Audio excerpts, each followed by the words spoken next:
Hi everybody, I'm going to be showing you today how to turn something like this little Dwarf Alberta spruce into something like this. My name is Michael, welcome to my channel all about bonsai, particularly how to do bonsai for total beginners like myself.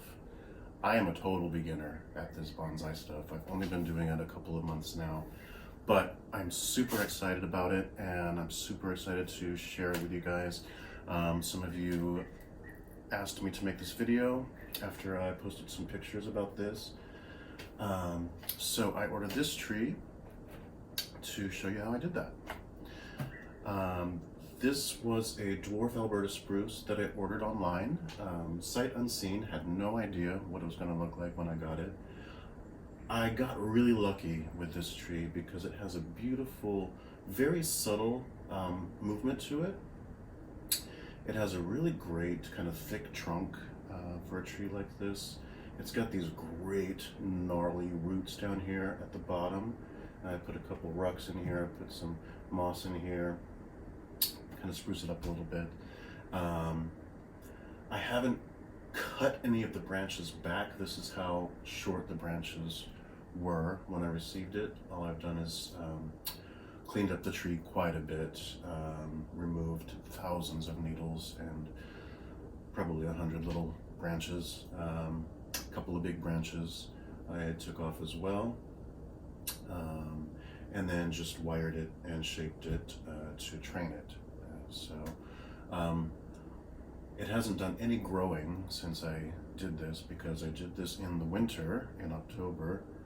So the tree is right now not actively growing, but in the spring I really hope that it will grow.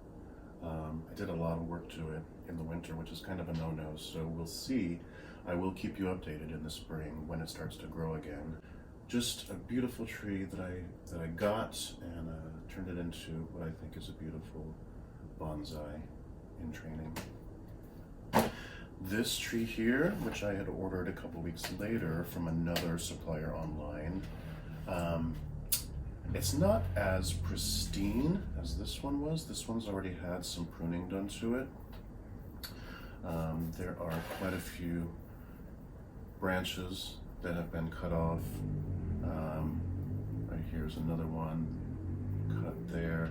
There's a branch up here that was cut off the top that might have been the original leader. These trees are sold as living Christmas trees. So, you know, a lot of times they're trimmed into a Christmas tree shape. But like I said, this one, I was lucky. It was already in a perfect shape without having any cuts made on it. So yeah, but I am sure that I'll be able to turn this guy into something just as pretty as this one. So let's get into how we're going to do that.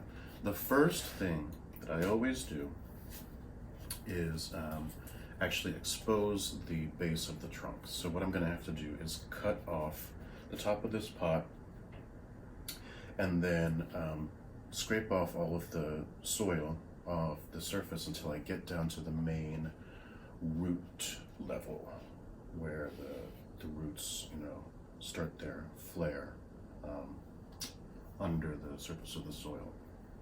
So we want to get down to that point to see how wide this trunk goes at its very base. So I'm going to get some tools and we will get started. All right, so I'm going to start by just cutting down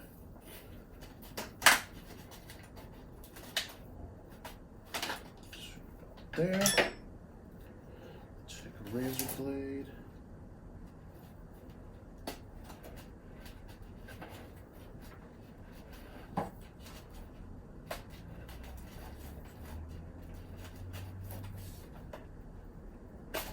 And I'm just cutting straight around this pot.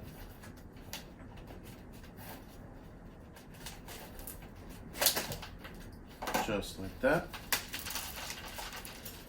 Making a huge mess in my kitchen, but I'll clean it up later, it's fine. All right, I've got here a metal chopstick, and I think this is one of the best tools for doing this. and I'm just going to start removing soil.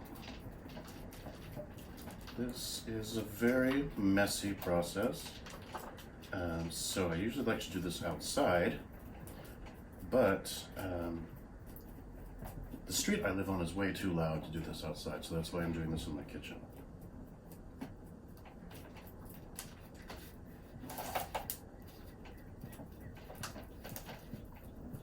So, as you're doing this, you're going to notice a lot of roots. You're breaking off a lot of little roots, and that's fine. Don't worry about that. You're not killing this tree by doing a little bit of root removal. Those are just superficial surface roots, and you'll be able to tell when you get down to the main root flare, because it'll be hard to get through at that point. And that's when you know that you kind of reach the bottom. So you just have to have faith that you're not hurting the tree, and just keep on digging until you reach the bottom. Not the bottom of the pot, but the bottom of the trunk. And I have been finding that, so when I did this one, the surface of the soil was probably right about here. So I dug at least 2 inches of soil away to expose these roots, and also to get down to the main root flare just below this moss here, and just below the surface of the soil in the pot that I added to that one. So I imagine that we're going to remove probably a couple of inches of soil from this one as well. Okay, you know what? I'm going to start with my thumbs pulling away. I can actually do this a lot faster with my hands to start with.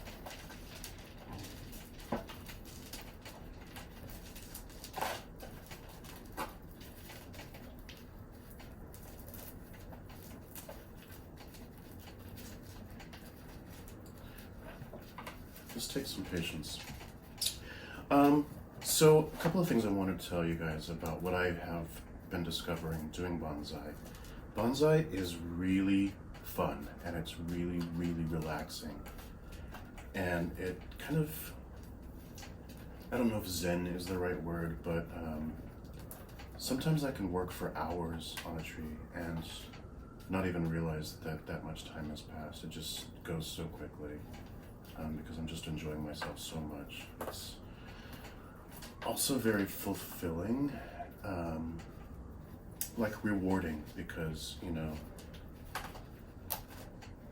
at the end of it, you end up with something like this, just a beautiful living thing to look at that you have made with your own hands, so to speak. Okay, so, still digging down. I've already removed at least an inch of the soil. I've removed about 1.5 inches. This little branch was actually under the soil surface.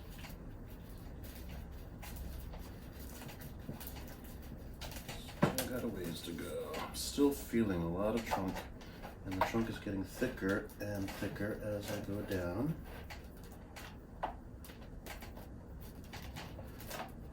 All right.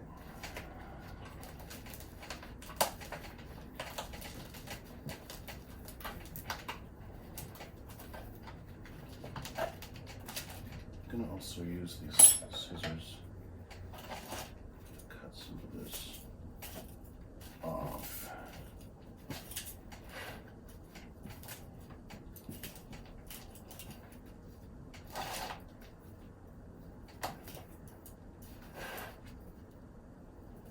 Now, technically, you're supposed to do this work in the spring. I was very, very impatient when I got this tree. I just really wanted to get my hands on a tree and start doing bonsai, because I've been interested in it for a long time, and finally it was just like, I have got to get into this. And so as soon as I got my hands on this tree, I started working on it. And again, you're not supposed to do that much work to a tree in the winter. You're supposed to wait until spring when it's actively growing. So we'll see. I will give you an update when spring comes. Hopefully this tree will keep growing. It still looks very healthy, so it doesn't look like I've damaged it. But sometimes you don't really know if you caused any damage right away. It takes a little bit of time to tell. At the very least, you're not supposed to do a lot of root work and foliage work at the same time. Usually you're supposed to alternate, do foliage work one year and then do root work the next year, or something like that, to give the tree time to bounce back, after having so much work done. So that's why I'm not removing this one from its pot, and I'm not washing the roots. That was something I did to this one that I kind of regret, and I'm hoping that it will be fine. But I cut off a lot of the roots from this tree and I washed them in water, so I got rid of all of its original soil as well. Again, it looks fine. Hopefully it'll be fine, but I'm not going to do that with this tree.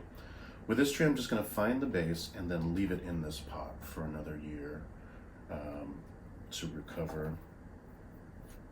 I'm going to go ahead and cut more of this pot away because I think I can still go a bit lower here. Let me get my razor blade again.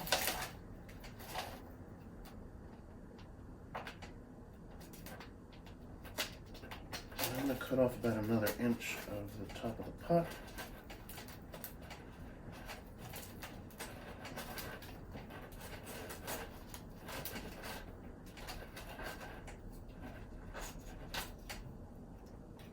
Okay. That. All right, I'm going to go back to my chopstick now.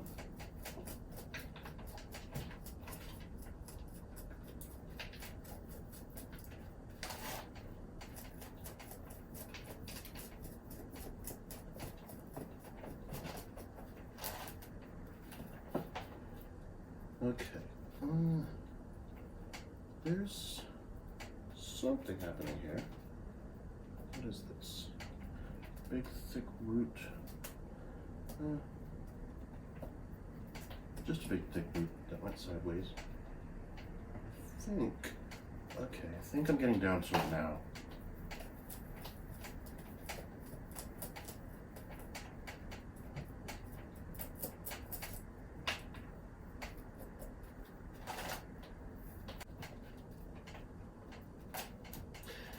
It starts getting really exciting when you start seeing the base of the tree.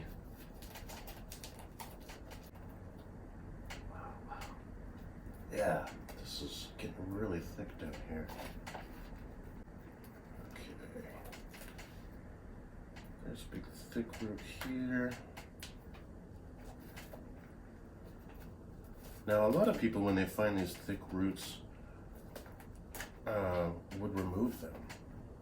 I watched a video where a guy had all these amazing surface roots, very similar to these, and he cut them off. And a little tear streamed down my cheek as I watched it, because I think they make the base of the tree so much more interesting.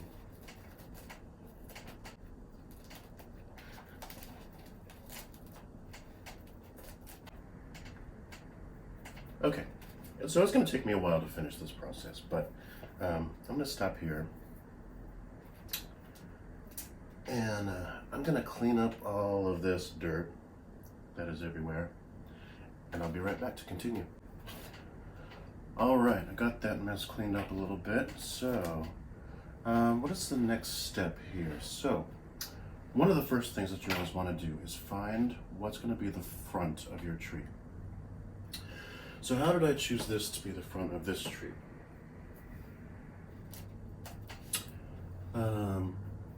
So the first thing that I looked at was the width of the base of the trunk.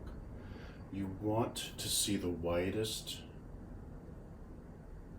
as much as possible, you want to see the widest part of the trunk when you're looking at it from the front.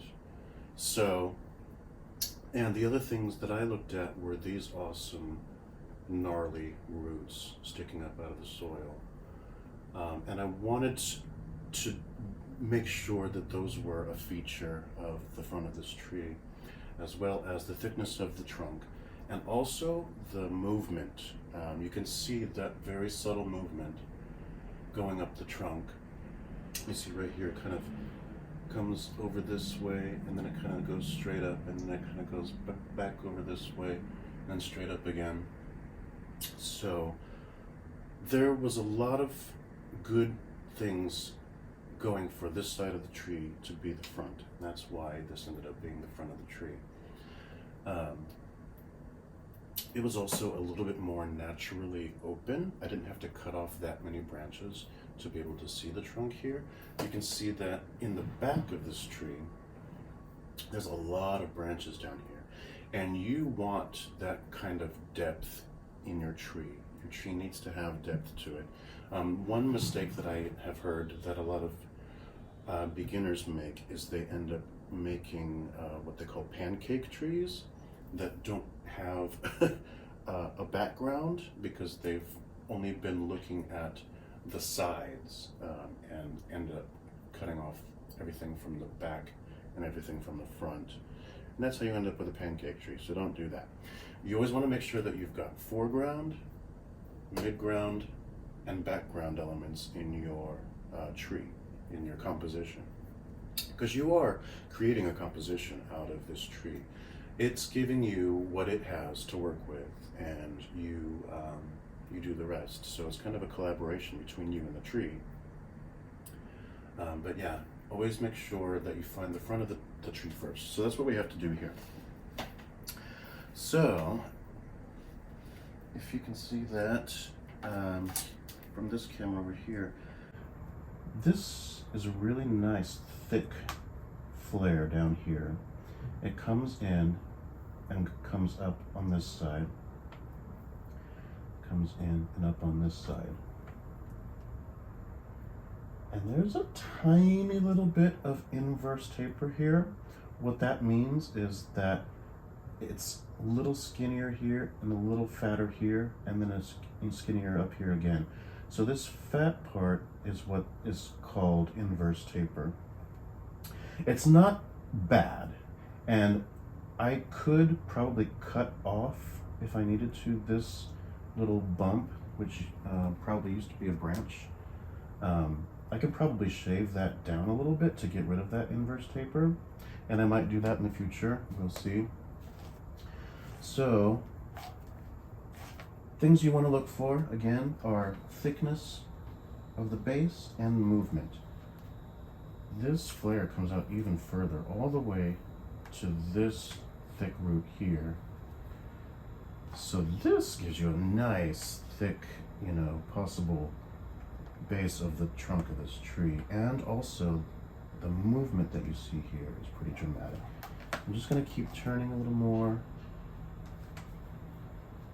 Let's see, now it's looking a little skinnier from this angle, so this probably won't be the front. This could be the front, for sure. Turning it back this way. Here, you lose all of that cool flaring out. It flares out a little bit right here, but I don't think this is the front either. So I'm just going to keep turning it. And then we get to the other side where you again see that cool thickness down here.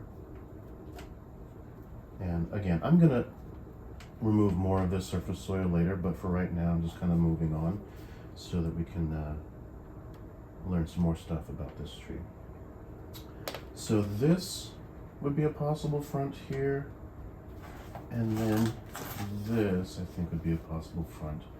So now we need to see more of the tree to help us decide that. So I'm going to open this up here. All right. So as you come up the trunk here, you're going to see these little tiny, tiny weak branches which are going to be removed. All of these brown needles and all of these green needles are going to be removed. This tree was absolutely covered in needles. This one is a little bit more of the trunk showing than that one did. So I'm not going to have to do as much plucking of needles as I had to do with that one. All right, so do we have any movement in this trunk?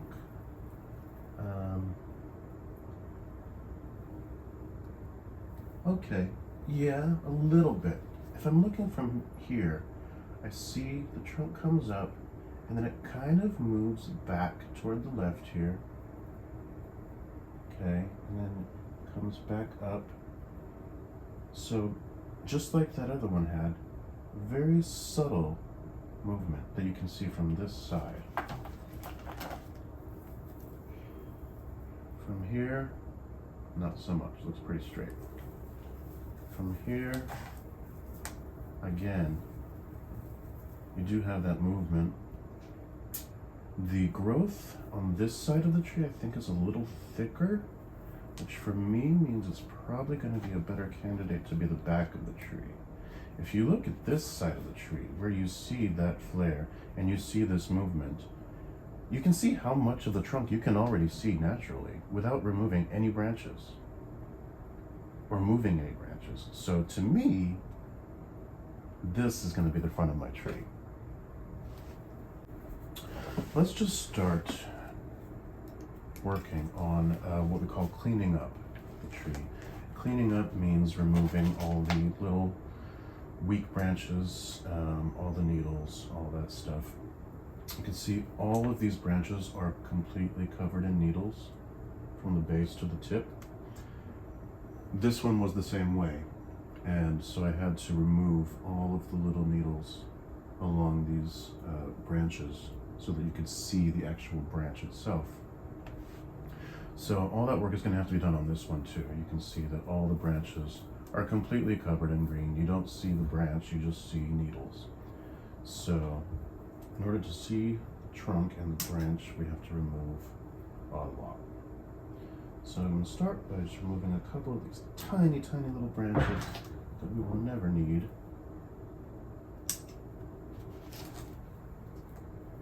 Okay, if you can see here, little tiny branch growing in the, so this is called like an armpit, basically. Any little thing growing in an armpit you want to remove. These super tiny little branches, especially also branches that are pointing downward. You can remove those as well. A lot of people also say to remove the branches that are sticking up, like this one is. See here, you've got a branch down here, which I will remove for sure. This one up here, you could remove or you could keep it.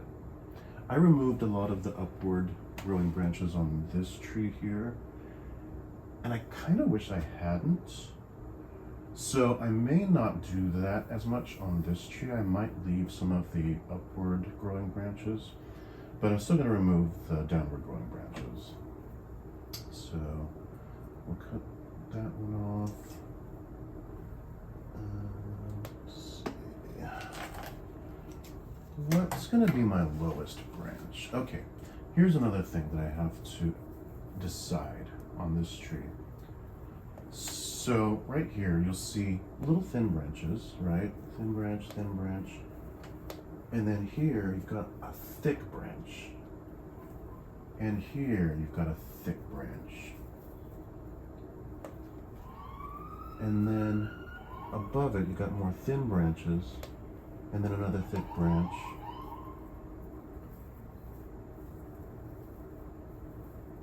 There's a pretty thick branch. This tree actually has quite a few thicker branches on it. Now this tree only had a few thick branches, and it was mostly these thinner branches that you see here. I made the choice to cut off all of the thick branches in this tree to make all of the remaining branches look narrower in proportion to the trunk, thus making the trunk look thicker.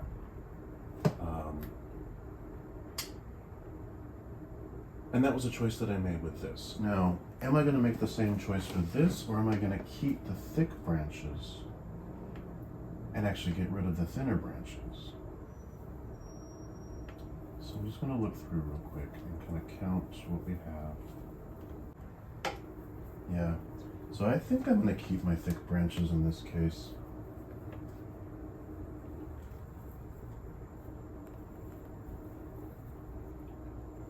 Right, so this little thin one under this thick one is going to come off.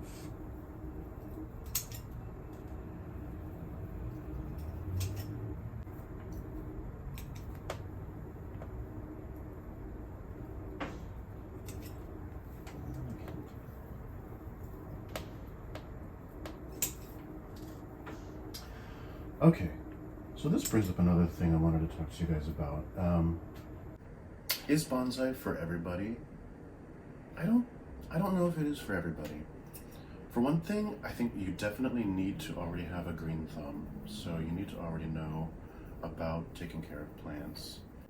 So I've always had a green thumb. So pruning a tree is not new to me. But for a lot of people, just this, what I'm doing right now, this little bit of pruning that I'm doing would be difficult for a lot of people to do because, you know, you don't really know if you're hurting the tree. You don't know if you're cutting off a branch that you shouldn't have cut off. But if you already know about trees and you've already done pruning of trees in the past, then this is much easier for you. But if this is something that you can't kind of get past, then you're not going to probably keep doing bonsai. I will tell you one thing that I've heard from more than one person. Bonsai can be very addicting, and I have become very addicted to bonsai. My friends can tell you I've pretty much been thinking about nothing but bonsai for the past couple months. I'm always watching videos online. I'm always bringing home trees. Our patio is now full of trees. I can't even walk out there barely. So I'm going to be doing a lot of videos. So again, make sure that you subscribe so that you can see all the new videos that I will be putting out as time goes by. Okay, slowly but surely starting to open up structure a little bit. I still haven't cut off very much. That's all I've cut off so far. Still have a lot of work to do. These down here are so thin compared to the rest. I'm gonna get rid of them. But I'm not gonna cut them off completely, because these could become jins. That's a Japanese term for a dead branch on a bonsai. This one, if you can see it, has a little tiny jin right here. Again, that just means dead branch. It's a feature.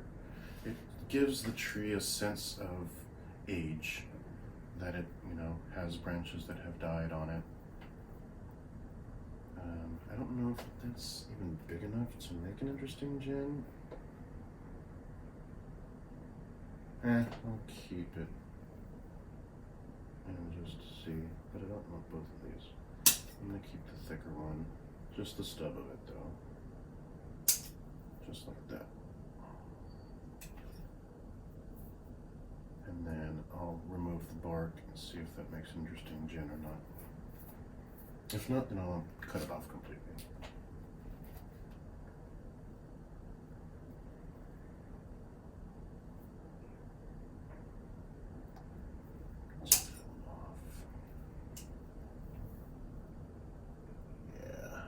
Oh yeah, okay. Now the only thing is, these are kind of opposite each other. I don't love that. Oh, I need to get rid of that one. It's in the background, maybe I'll keep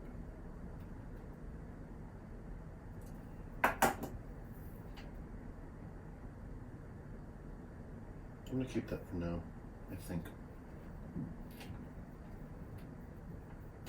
But I've got a little dilemma because these two branches are very handlebar-like,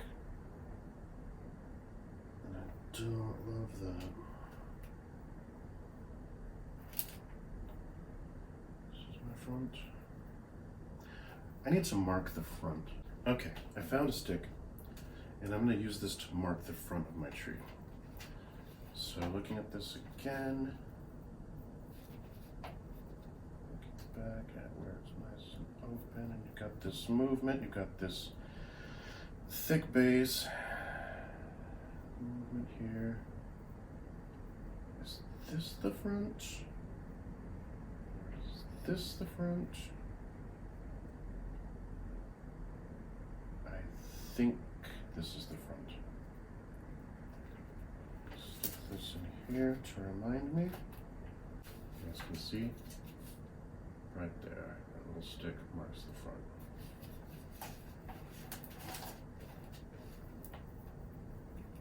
Okay, so this will come down. So, again, handlebars right here. Do I take this thinner one off, keep this thick one? Or do I take the thick one off, keep the thinner one?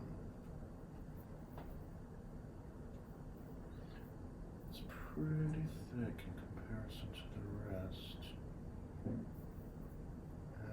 long as well.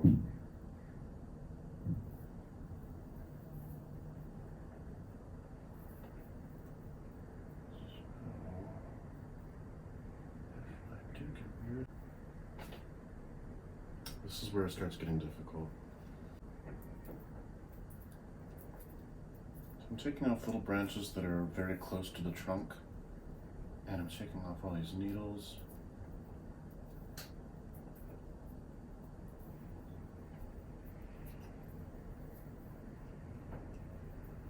It's a very slow going process. So once I get these branches clean enough, get enough of these needles off, you see even these needles here in between the smaller secondary branches and the base of each secondary branch, you want to remove those needles as well. Once you get it clean enough, then we can wire it and kind of bend it into shape and start to see how it's going to form its shape going up. Then when we get to the top, then I'll be able to decide what I'm doing up here. Right now, that's hard for me to decide. The reason these branches are sort of leaning the way they are is because when this tree was shipped to me, it was shipped in a box that was a little too small. So these branches were in the box like this, and they haven't quite straightened out yet since I took it out of the box.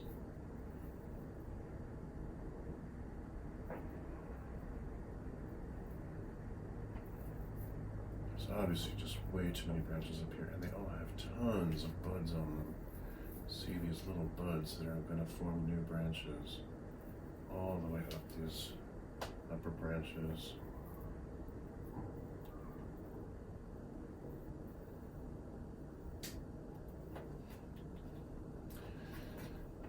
Definitely thinking about having that as my new leader and cutting all this off. Alright, well, it's lunchtime, so I'm gonna stop this for now. And when we come back, we will continue. I will probably go ahead and do some wiring next. So, see you very soon.